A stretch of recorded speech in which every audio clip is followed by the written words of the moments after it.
একবার একজন দরবেশ সাহেব রাস্তা দিয়ে যাচ্ছেন, প্রতিমধ্যে তিনি দেখতে পেলেন নদী থেকে এক কলসি পানি নিয়ে এক যুবতী সুন্দরী মেয়ে রাস্তা বেয়ে যেতেছে। দরবেশ সাহেব দাঁড়ায় গেলেন আর ওই যুবতীর দিকে এক নজরে তাকায় আছেন, চোখে পলক দেয় না। এরপরে যুবতী থমকে দাঁড়ায় গেল।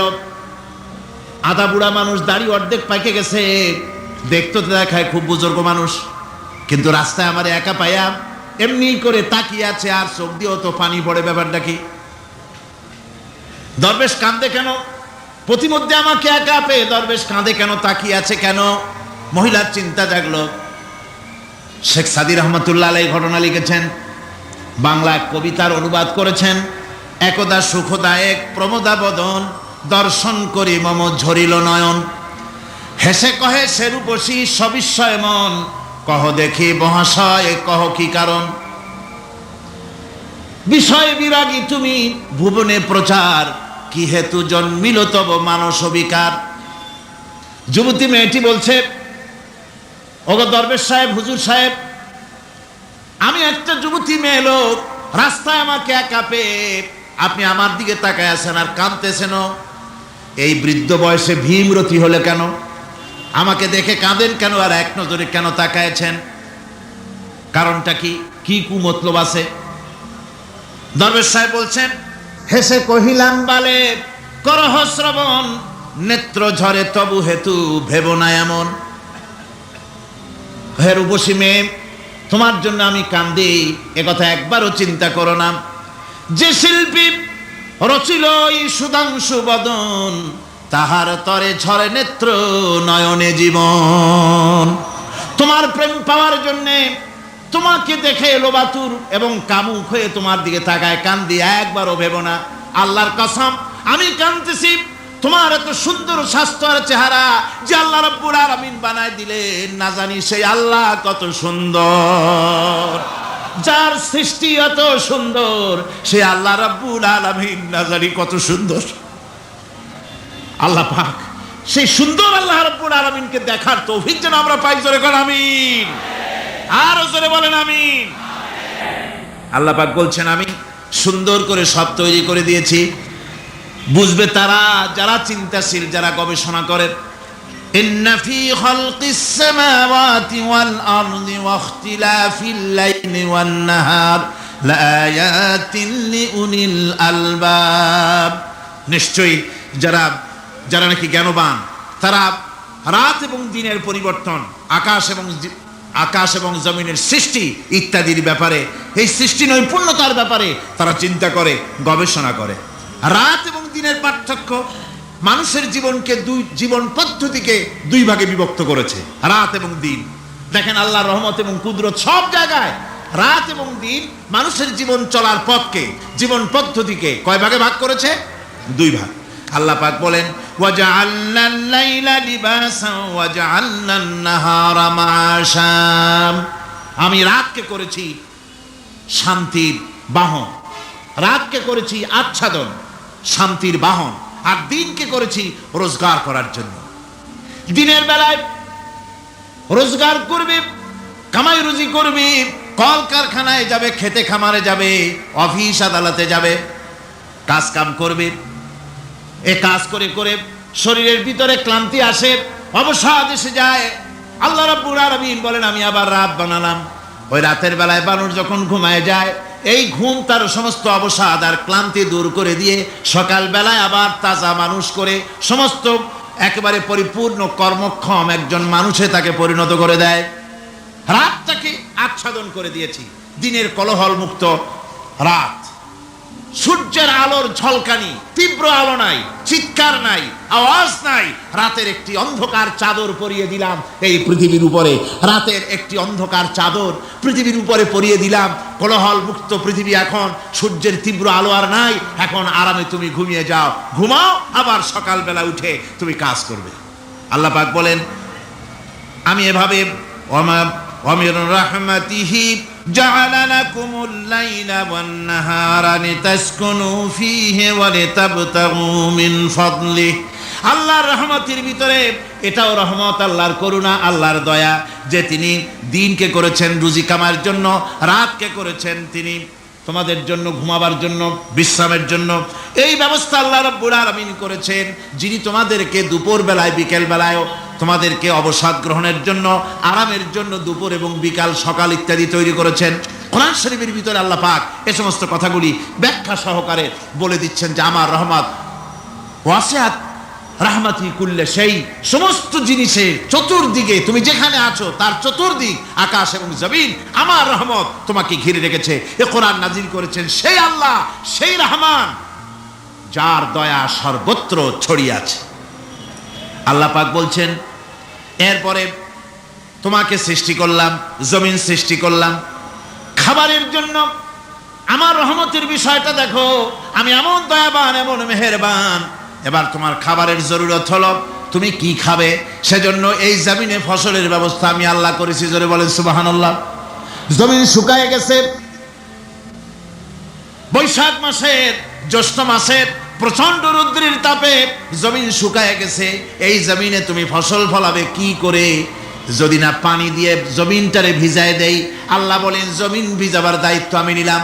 আল্লাহুল্লাযী আরসালার রিয়াহা ফাতুসিরু সাহাবা। সমুদ্রের পানি, লবণাক্ত পানিগুলি বাষ্পীয় আকারে উত্থিত হয়ে যায়, মেঘমালায় পরিণত হয়ে যায়। বাতাসকে বলি, এই মেঘকে টেনে নিয়ে যাও অমুক জায়গার উপরে। মেঘ চলে এলো। আল্লাহ বলেন, ফাসুকনাহু ইলা বালাদিন মাইয়িতিন ফাআহইয়ানা বিহিল আরদা বাদা মাউতিহা কাযালিকান নুশুর। আল্লাহ পাক বলছেন, বৃষ্টির পানি পড়লো, মরা জমিন জিন্দা হয়ে গেল। এই মরা জমিন জিন্দা হলো। এরপরে তুমি বীজ বপন করলে, ধান বপন করলে, গম বপন করলে, মাটির খাসলাত হলো সব পচায় দেওয়া। মাটির খাসলাত কি? কথা বুঝেন না? মাটির ধর্মটা কি? পচায় দেওয়া। যা রাখেন পচে যাবে, লোহা রাখেন জং ধরে যাবে, পাথর রাখেন আস্তে আস্তে, এ ধরনের যেসব জিনিস রাখেন আস্তে আস্তে করে ধ্বংস হয়ে যাবে, পচে যাবে। ওই মাটির ভিতরে ধান এবং গম, আপনার ফসল, আপনার খাদ্য, আপনার রিজেককে আমানত করে দিলেন। আল্লাহ পাক ওটাকে হেফাজত করলেন। এরপরে ওর ভিতর থেকে পাতা অঙ্কুরিত হয়ে বেরিয়ে এলো। এখন কেউ যদি বলে, আল্লাহ যদি পানি না দেন, আল্লাহ যদি বৃষ্টিটা না দেন, তাহলে আমার অসুবিধাটা কি? আল্লাহ বলেন, দেখো বৃষ্টিটা তো আমি দিলাম। বৃষ্টিটা কে দিলেন? আল্লাহ পাক বলেন, আফারাআইতুমুল মাআল্লাযী তাশরাবুন আআনতুম আনজালতুমুহু মিনাল মুজনি আম নাহনুল মুনজিলুন। তোমরা যে পানি পান করো, আকাশ থেকে এই পানিটা কে বর্ষণ করে? তুমি করো না, আমি করি। কে করে? জোরে কন। আল্লাহ পাক বলছেন, আমি পানি বর্ষণ করি। সেই পানিটা, এই যে বঙ্গোপসাগরের পানি, আপনাদের কর্ণফুলীর পানি, মিষ্টি না নোনা? কি পানি? জোরে কন। এই নোনা পানি আকাশে উঠলো। আল্লাহ পাক বলেন, ইচ্ছে যদি করতাম, লাউ নাশাউ জাআলনাহু জাজান ফালাউলা তাশকুরুন। পানি উঠালাম, নোনা পানি, ইচ্ছে করলে লবণাক্ত অবস্থায় অবতীর্ণ করে দিতে পারতাম, জমিনের ফসল সব নষ্ট হয়ে যেত। কিন্তু আমি নোনা পানি উঠায়া ওই পানিগুলিকে মিষ্টি করে আমি নাজিল করে। জোরে কান সুবহানাল্লাহ। আল্লাহ পাক বলেন, গাছ উদ্গত করে দিলাম, গাছ এবার বড় হলো। এই গাছ আল্লাহ রাব্বুল আলামিন এই গাছ তৈরি করলেন। এই গাছ শুধু আপনার জ্বালানি দেয় না, গাছ শুধু ফল দেয় না, এই গাছ মানুষের জন্য, গাছ হচ্ছে বন্ধু। মানুষের জন্য গাছ কি? জোরে কোন কি? বন্ধু। সেই বন্ধুরে জন্মের কাটা কাটবেন নাকি? এই গাছ তৈরি হচ্ছে। গাছ বন্ধু কি করে? গাছ বন্ধু হচ্ছে আমরা যে শ্বাস প্রশ্বাস নেই, মুখের থেকে নাকের থেকে যে শ্বাসটা ফেলি, সেটা হচ্ছে আমরা গ্রহণ করি বাতাস থেকে অক্সিজেন, ছেড়ে দেয় কার্বন ডাই অক্সাইড। এটা হচ্ছে বিষ। এটা কি? আমরা নিলাম পরিশুদ্ধ অক্সিজেন, নিলাম, ছেড়ে দিলাম এটাকে বিষ করে। এই বিষটা ছড়িয়ে গেল। এখন এই বিষ যদি আল্লাহ পরিশুদ্ধ করার কোনো ফ্যাক্টরি না বানাতেন, তাহলে পৃথিবীর সমস্ত প্রাণী মরে যেত। সুবহানাল্লাহ। কইতে ইচ্ছে করে না? আল্লাহ পাক কি ব্যবস্থাটা করলেন। কোন দুনিয়ায় ফ্যাক্টরি নাই মানুষ যে বিষাক্ত করে দেয় আবহাওয়াকে, সেটাকে রিফাইন করার ব্যবস্থা মানুষের কাছে নাই। আল্লাহ ব্যবস্থা করেছেন কি, আল্লাহ পাক গাছ বানায় দিলেন, গাছের সবুজ শ্যামল রং, ঘাসের সবুজ শ্যামল রং, তার খাদ্য হতেছে আপনি যেটা ছেড়ে দেন, আপনার জন্য যেটা বিষ সেটা হচ্ছে তার জন্য খাদ্য। কার্বন ডাই অক্সাইড গাছ টেনে নেয়, সারা রাত টানতে থাকে, অক্সিজেন থেকে বাতাস থেকে সারা রাত টানতে থাকে, কার্বন ডাই অক্সাইড খাবার হিসাবে সে টেনে নেয়। আর দিনের বেলা যখন রোদ ওঠে, সূর্যের উত্তাপ আর গাছের সবুজ রং দুটোতে মিলে এক প্রকারের রন্ধন ক্রিয়া হয়, রাঁধা হয়।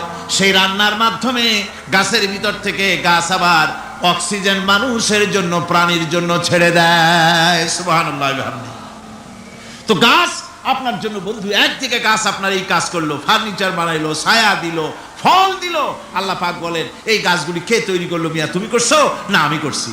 আমি আমার রহমত দিয়ে তোমারে গাছ বানাই দিলাম, এরপরে ফসল দিলাম, ফসল হলো, তোমার তরি তরকারি হলো, সব কিছু তোমার হয়ে গেল।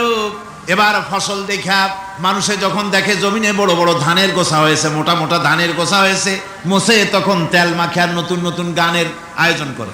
এবার ফসল বেশি হয়েছে, গান, থিয়েটার, বাজনা, গুনাগার বিবি, কত রকমের গানের ব্যবস্থা করে ফেলে। জমিনে ফসল আর মোছে তেল মাখে আনন্দে। আল্লাহ রাব্বুল আলামিন বলেন লাউ নাশাউ লাজআলনাহু হুতামান ফাযান্তুম তাফাক্কাহুন।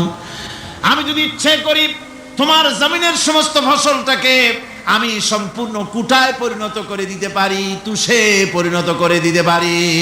পারেন না? ধানের ভিতরে আল্লাহ যদি চাউল না দেন তাহলে সব তুষ হয়ে যাবে না? তখন কি করবেন আপনারা? কি করবেন? কোন বাংলাদেশ তখন হরতালের দেশ। যখন আপনি দেখলেন যে জমিনে ধানে এবার সব তুষ হইছে, তখন আল্লাহর বিরুদ্ধে হরতাল করেন। লাভ হবে কিছু? লাভ হবে? আল্লাহর বিরুদ্ধে আপনারা অনশন ধর্মঘট করেন, লাভ হবে কিছু? কোনো লাভ হবে না। আল্লাহ রাব্বুল আলামিন বলেন কোনো লাভ হবে না, বরং তোমরা তখন বলবে ইন্না লামুগরামুন বাল নাহনু মাহরুমুন।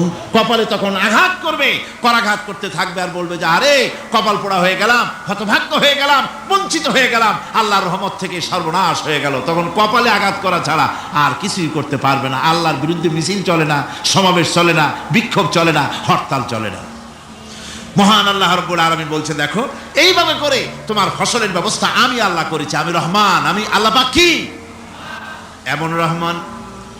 আজ জমিনে ফসল বৃদ্ধির জন্য ইউরিয়া, সুপার সালফেট, সালফার সারের ব্যবস্থা হয়েছে, নানান জাতের সারের ব্যবস্থা হয়েছে। যখন এই সার মানুষ তৈরি করতে শেখে নাই, আবহমান কাল থেকে এই জমিনের জন্য সারের ব্যবস্থা কে করেছেন? জোরে কোন? আল্লাহ পাক বলেন আমিন আয়াতিহি আইয়ুরিকুমুল বারকা খাউফান ওয়া তামাম।